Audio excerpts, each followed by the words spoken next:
이런 걸 왜 좀 화보에 안 내나 교과서에? 한일 과거사 청산을 통해 굴절된 역사를 바로 세우고자 설립된 민족문제연구소.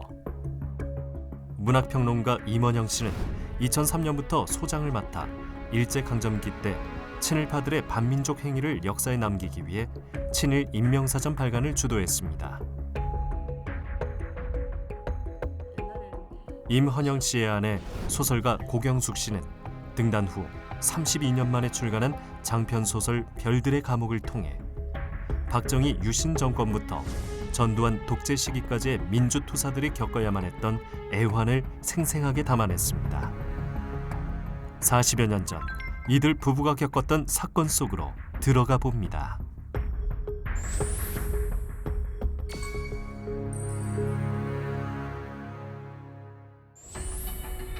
박정희 대통령은 1972년 10월 17일 전국에 비상계엄을 선포하고 후에 10월 유신으로 명명된 특별선언을 통해 국회 해산, 정당과 정치활동 중지, 그리고 언론 통제 강화 조치 등을 내렸습니다. 이어 10일 후에는 박정희 유신 독재의 서막을 알리는 헌법 개정안을 공고했습니다. 이날 박정희 대통령 주재로 열린 비상국무회의는 정부에서 마련한 전문 126조 부칙으로 된 헌법 개정안을 심의 의결했습니다. 박정희 대통령은 헌법 개정안 공고의 즈음에서 담화를 발표하고 이 헌법 개정안이 민주주의 제도를 우리에게 가장 알맞게 도착화시킬 수 있는 올바른 헌정 생활의 규범임을 확신한다고 말했습니다. 1972년 12월 27일 유신 헌법안은 비상계엄 상황에 치러진 국민투표를 거쳐 공포됐습니다. 개정된 유신 헌법에는 대통령 직선제를 폐지하고 통일주체 국민회의가 대통령을 뽑는 간선제를 도입했습니다. 대통령 임기를 6년으로 연장하고 연임 제한 조항은 폐지하는 등 사실상 종신 집권이 가능하게 됐습니다. 또한 대통령은 국정 전반에 대한 긴급 조치를 취할 수 있는 권한을 부여했고 국회의 회계 축소, 언론 출판의 자유도 제한했습니다. 유신 헌법이 시행된 지 1년 후부터 서울대, 고려대생 등 학생들이 유신 헌법 반대 시위를 벌였습니다.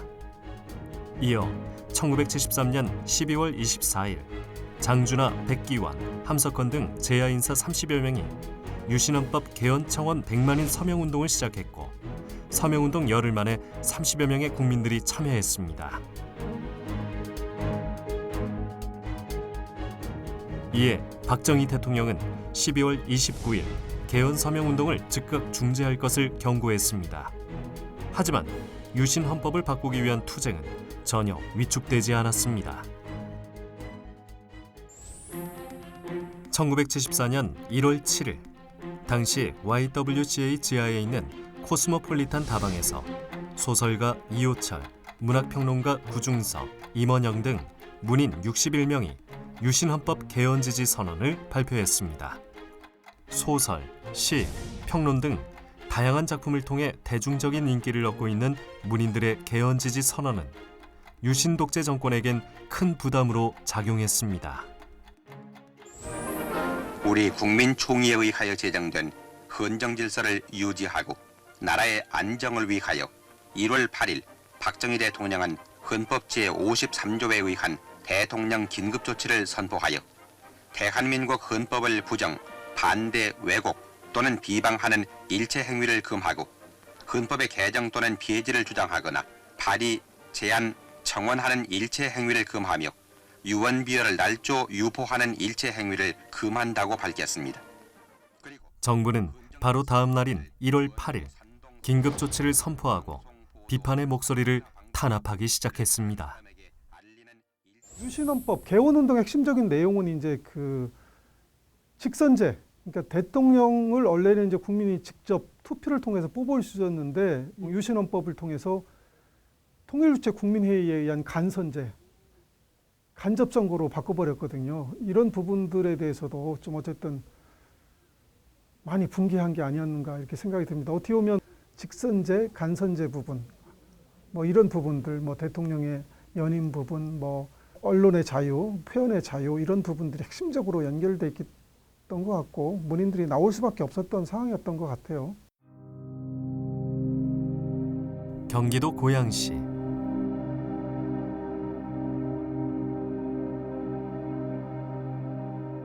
이곳에는 소설가 고 이호철 씨가 여러 작품을 구상하고 썼던 집필실이 있습니다. 이곳에서 집필은 물론 여러 문인들뿐 아니라 독자들과 만나 작품에 대해 이야기도 나눴습니다. 집들이 할 때 선생님 원산고등학교 동창들이 이거 사준 거예요. 그러니까 이북에서 그때 좀 똑똑한 사람들은 다 내려왔다 그러더라고요. 1932년 함경남도 원산에서 태어난 소설가 이호철 씨는 한국전쟁 때 북한군으로 참전하고 이후 월남했습니다. 1955년 한국전쟁 당시 부산 지역 부두 노동자의 삶을 다룬 첫 소설 탈향을 발표하며 등단했고 특히 분단문학과 통일문학에 참여하면서 분단 극복과 사회 갈등에 관한 집필 활동을 왕성하게 펼쳤습니다. 또한 1960년 판문점 방문 경험을 바탕으로 쓴 소설 판문점.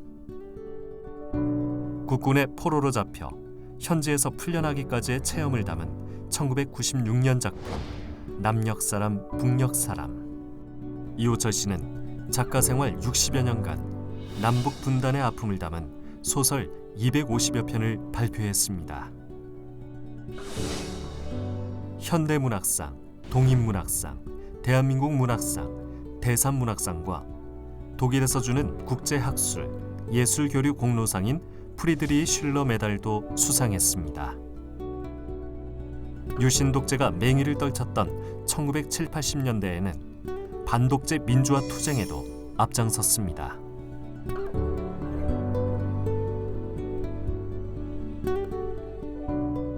선생님 참 어린이 같으세요. 근데 순수한 분이죠. 근데 뭐 너무 그렇게 해야 되겠다고 생각하니까 하신 거지 무슨 뭐 전혀 투사도 아니고 그것도 그 문학하는 안목에서 지금 내가 가만히 있으면 안 되겠구나 해서 하신 거죠. 소설가 이호철 씨는 90년대 들어와서는 작품 활동에 매진하면서 2006년부터 소설 정기 독해도 진행했습니다. 되게 여러 번 했거든요. 한 2년 했나? 그러니까 저 안에서도 하고요. 이제 어쩔 때 여기서도 하고. 교통법도 불편한데. 그러니까 그때 이제 그 지축역에서 지하철 내리면 그날 하루 이렇게 셔틀버스 운행을 했죠. 그러면 이 공간에서는 그럼 선생님이 여기서 글도 쓰시고. 예. 뭐 쉬시기도 하고 가끔 주무시기도 하고. 소설 자체가 삶이었던 이호철 씨. 이후 소설 정기 독해는 단편 소설 페스티벌로 규모가 확대된 가운데 작품에 대한 배경과 집필 동기 등에 대한 주제로 끊임없이 독자들과 소통하는 시간을 가졌습니다. 그러나 5년 전 이호철 씨가 갑작스런 투병 생활을 시작하면서 소설 정기 독해는 중단됐습니다.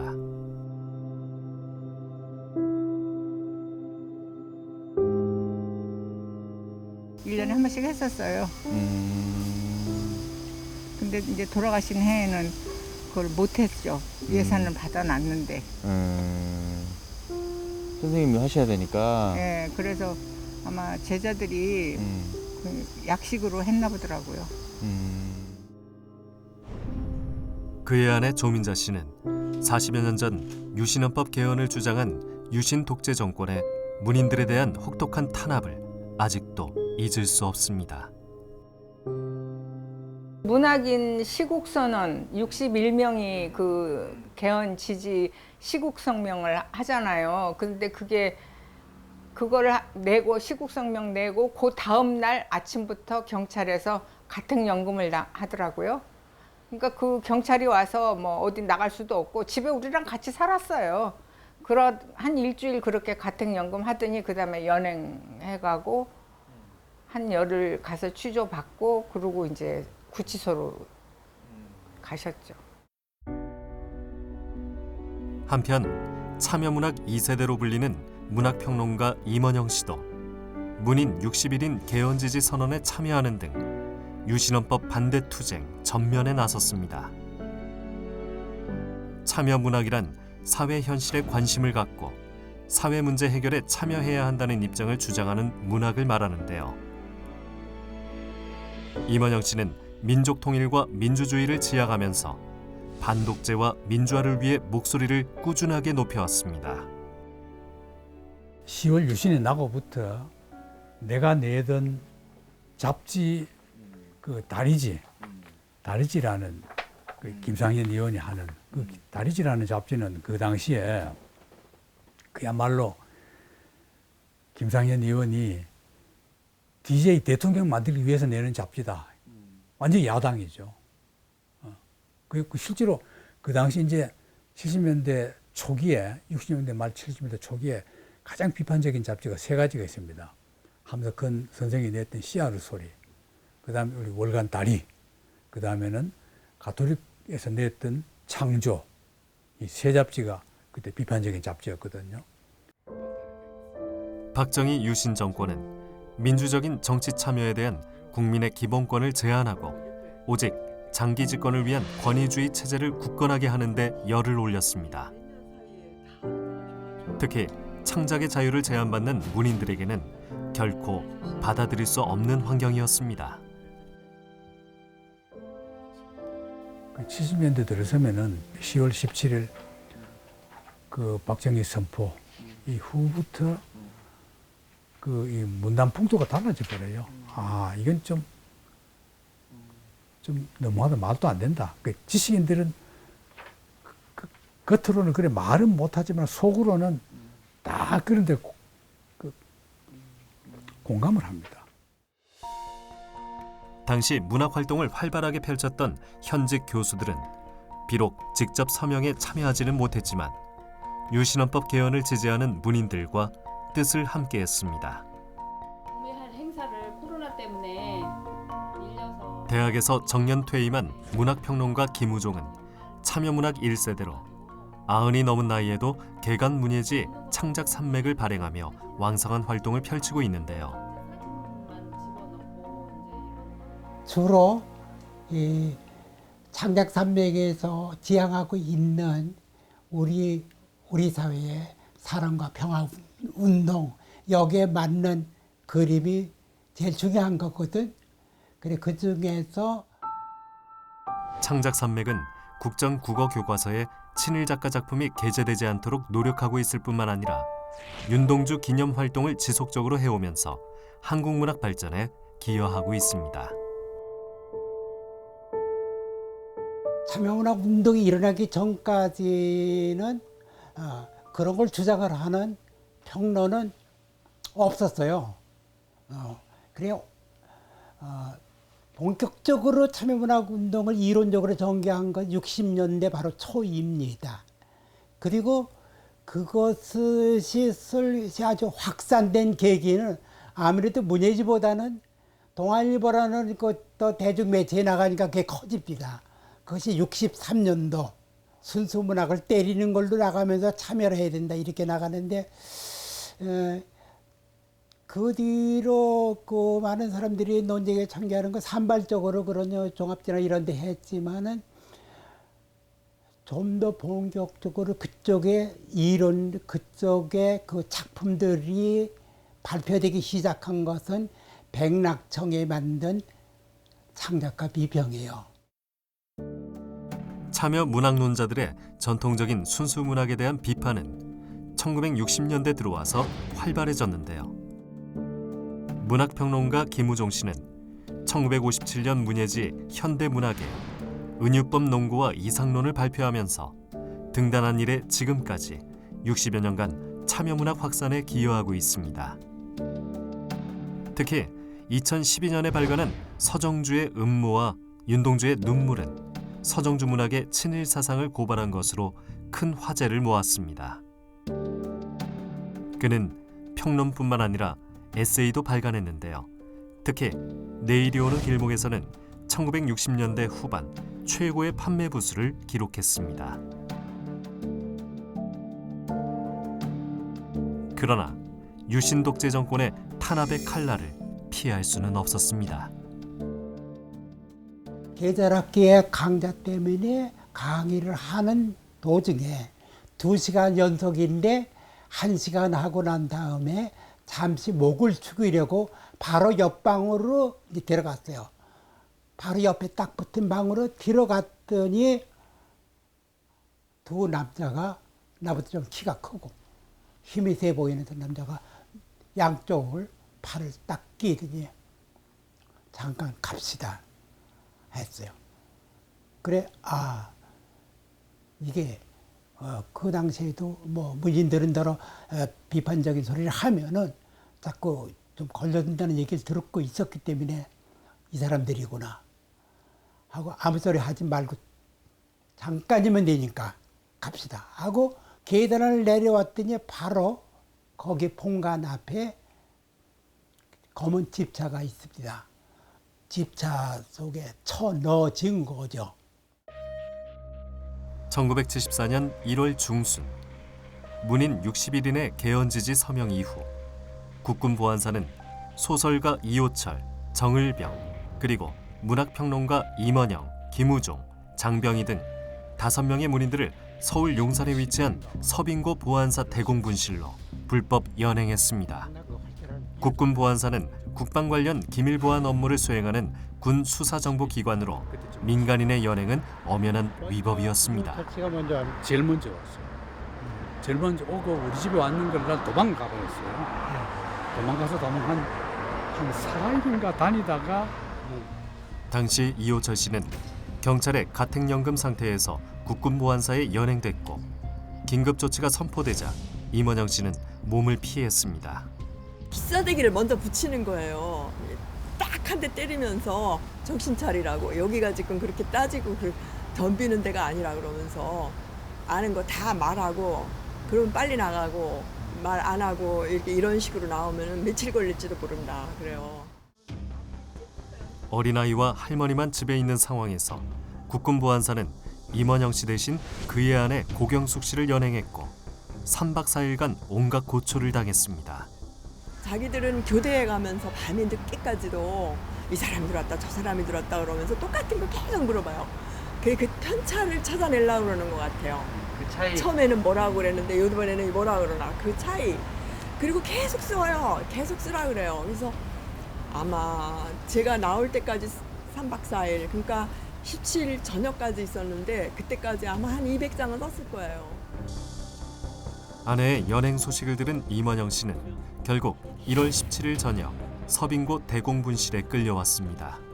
일본에서 내는 한양지라는 월간지가 한글로 된 우리 교포를 위한 잡지가 간첩들이 만드는 잡지다.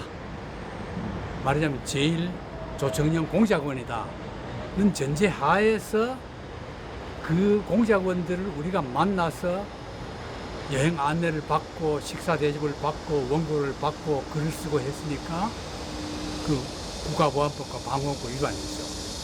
그렇게 했을 때 거기에 맞추는 겁니다. 그래서 되도록이면은 많이 만난 걸로, 되도록이면은 비싼 선물을 받은 걸로, 되도록이면은 이 얘기를 하면서 많은 한국의 기밀을 준 걸로 이렇게 자꾸 끌어가는, 그렇게 이제 자꾸 만들어내는 거죠. 그러니까 이제 그걸 되도록이면 많이 만들려고 하다 모자라면은 또 때리고 또 썰어가고 또 하다 모자라면 또 때리고 또 보태고 이래가지고 쫙 이제 하는 거죠. 국군 보안사의 인권 유리는 사회적 영향력이 큰 문인들에게도 서슴지 않았습니다. 자괴감이 보통 드는 게 아니죠. 여기 들어오면 일단은 벌레입니다. 인간이 아니에요. 옷 벗겨라, 장갑병만 빨고 서 있어라, 마음대로 해요. 세워놓고 그 몸을 가지고 온갖 욕을 다 하고 이런 완전히 그냥 여기 들어오면은 각오를 해도 그리고 그건 이제 우리는 제 경우는 이미 그런 얘기를 많이 들었단 말이에요.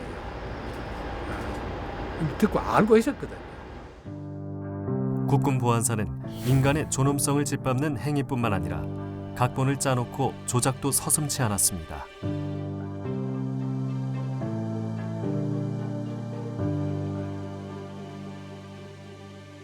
말하자면 오전 중에 5만 원 공고를 받은 것이 저녁 무렵에 그들이 작성해 놓은 거기에는 50만 원을 뿌려납니다.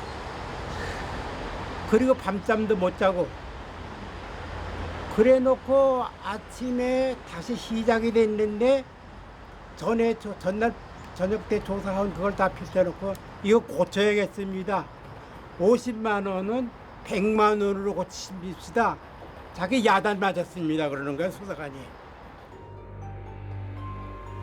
국군 보안사는 이미 연행한 5명의 문인뿐만 아니라 유신 헌법 개헌 지지 선언에 서명했던 다른 문인들도 불법 연행했습니다.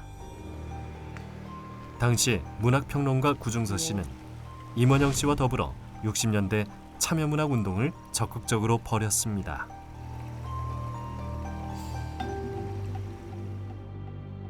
(1970년) 진보적인 잡지였던 월간 달이 주간으로 참여했고 1971년 가톨릭 잡지 창조의 편집 주간을 맡기도 했는데요. 시와 서예, 그림을 아우른 시서화전을 수차례 연응가하며 한국작가회의 이사장과 한국민족예술인 총연합 이사장을 역임했습니다. 일본에서 내는 한양 잡지가 불어난 잡지니까 경계하라고 내가 임원영 씨에게 얘기를 했다 이거예요. 나는 그런 일이 없다고 한양지에 대해서 임원영 씨에게 조심하라고 경계하라고 말한 일이 없다. 그러니까 자백을 하지 않으면은 뭐 지하에 내려가서 전기 의자를 태우겠다고 그렇게 협박을 아주 심하게 하는 거예요. 차라리 뭐 내가 대신 내가 좀 투옥이 돼도 되지 그렇게 없는 일을 있다고 말할 수는 절대로 없다. 그러니까 뭐 한 2시간 협박을 하다가 국군 보안사가 문인 간첩단 사건에서 가장 중요하게 여겼던 것이 한양지인데요. 1962년 3월 일본에서 월간지로 창간된 한양은 김기심, 김인재 등 일본에서 대학을 졸업한 지식인들이 주도해서 만든 잡지였습니다. 한양은 창간 후에 5.16 혁명 공약 전문을 싣는 등 초기에는 박정희 정권의 우호적이었습니다. 하지만 박정희 정권이 국민의 기본권 제한 등 정치적 탄압을 통해 장기 집권을 꾀하자 한국 현실에 대한 비판적인 입장을 강화하기 시작했습니다.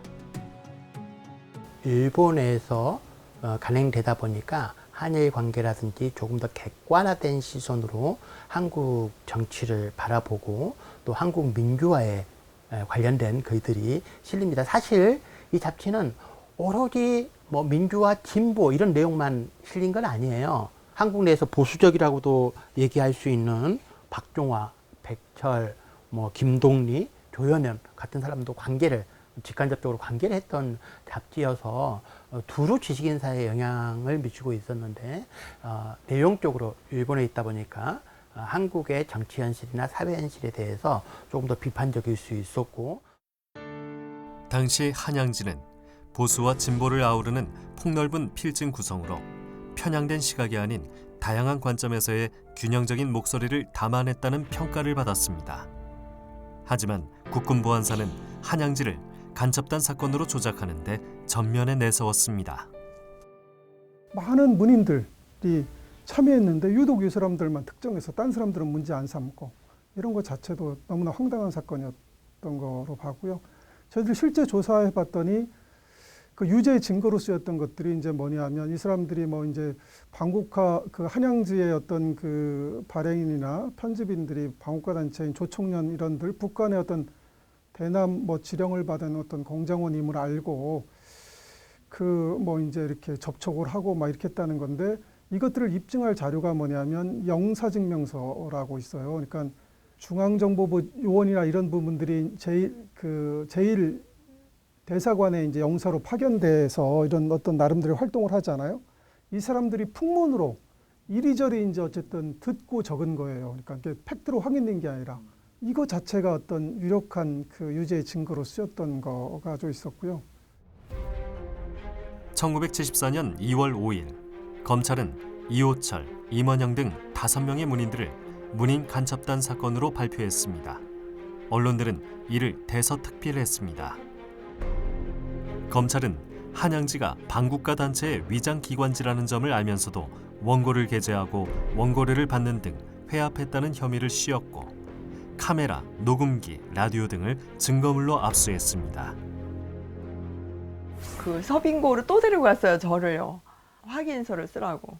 제가 아니 이거는 일본에서 갖고 온 라디오고 이거는 우리 동료들이 결혼 때 나한테 사준 선물인데 아니 무슨 공작품이냐고. 제가 그걸 막 덤비고 안 쓰니까 그 뒤에 음향 효과를 넣어가지고 옆방에서 막 이런 신음하는 소리를 넣어서 저거 잘 들어보라고, 당신 남편 목소리 아니냐고. 진짜인 줄 알았어요. 그래서 내가 막 울면서 그 써주고 왔어요. 더 이상 신경이 안 하고 그날 밤으로 그냥 바로 써주고 다 인정한다고 써주고 왔더니 뉴스를 보니까 그게 다 나왔더라고요. 공작품이라 그러면서 1, 2, 3, 4 이렇게 해서. 1974년 2월 중순 검찰은 문인들을 기소했습니다. 그러나 정작 간첩죄는 빼고 국가보안법, 방공법, 외국한 관리법 위반 혐의만 적용했습니다.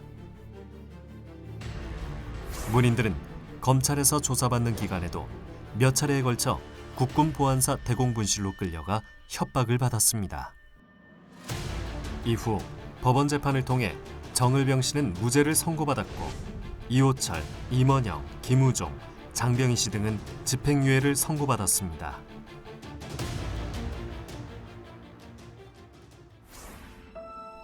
지난 2009년 진실화해위원회는 민간인에 대한 수사권이 없는 국군보안사가 문인 5명을 불법 연행해 구금하고 고문, 가혹행위로 허위 자백을 받아내 간첩으로 조작한 인권 침해 사건으로 진실 규명했습니다. 국가는 피해자들에게 사과하고 명예회복을 위한 재심 등의 조치를 권고했습니다. 지난 2018년 임원영 씨가 마지막으로 재심에서 무죄를 받아 사건 발생 44년 만에 누명을 벗게 됐습니다. 그게 그래도 우리 한국 사회가 민주화됐으니까 이 정도나마 아직까지 물론 미흡하고 우리처럼 그런 재심 못한 사건들이 많지만은 그나마도 이제 국가보안법 위반 사건도 이런 식으로 재심해서 무죄를 받을 수 있다는 참 그런 감개무량함을 느꼈죠.